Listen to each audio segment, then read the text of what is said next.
Before we start this episode, you should know that History in 5 is a series that teaches about America's greatest ideas in a fun, conversational, age-appropriate style for tweens, from civics to history to our U.S. Constitution and beyond.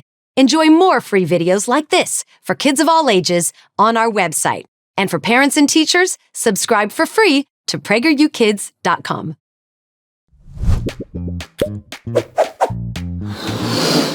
If someone asked you to describe what's in the Constitution, what would you say? You'd probably say a bunch of rights, like the freedom to say whatever you want and believe whatever you want. These are all great answers, but funny enough, not actually in the original Constitution. Here's the story. The guys who wrote the Constitution thought it was pretty close to perfect, but to their surprise, a whole lot of people said, it's not good enough. Where were all our freedoms, they said. Where's our freedom of speech? Where's our freedom of religion? Where's our right to a fair trial? Founders like Thomas Jefferson, Patrick Henry, and James Monroe worried that if they weren't clearly spelled out, what would stop the government from violating those rights? The answer the authors gave was, just because the right isn't listed, doesn't mean it doesn't exist. The whole Constitution, after all, was designed to limit the government's power and protect freedom.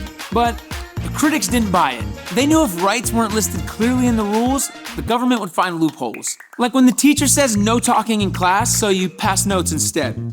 I mean, technically you're not talking, but come on, let's be real. Jefferson, Henry, and Monroe wanted to make sure there was zero room for cheating. After giving it some thought, James Madison, the main writer of the Constitution, admitted they did have a point. He agreed to add 10 amendments. The result is what we call the Bill of Rights. It's these 10 amendments that have been the true superheroes of freedom in America, like the OG Avengers.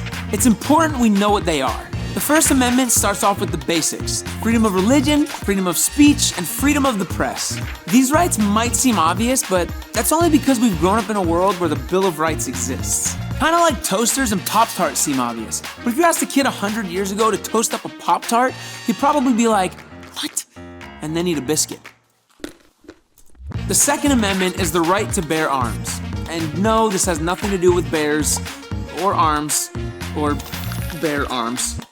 The right to bear arms simply means the right to own guns. This has become pretty controversial, but think of it this way. The most sacred of all rights is your right to be alive.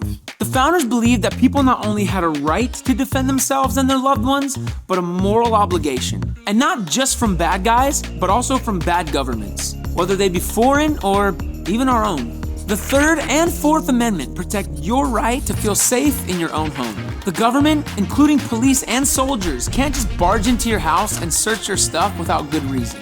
The Fifth Amendment is the one you hear in movies where the guy says, I plead the Fifth. That just means you don't have to say anything that might get you in trouble, even if you are in trouble. But what does that actually mean? When you've been accused of a crime, you don't have to actually say anything until your lawyer shows up. Or like the cool cop always says, you have the right to remain silent.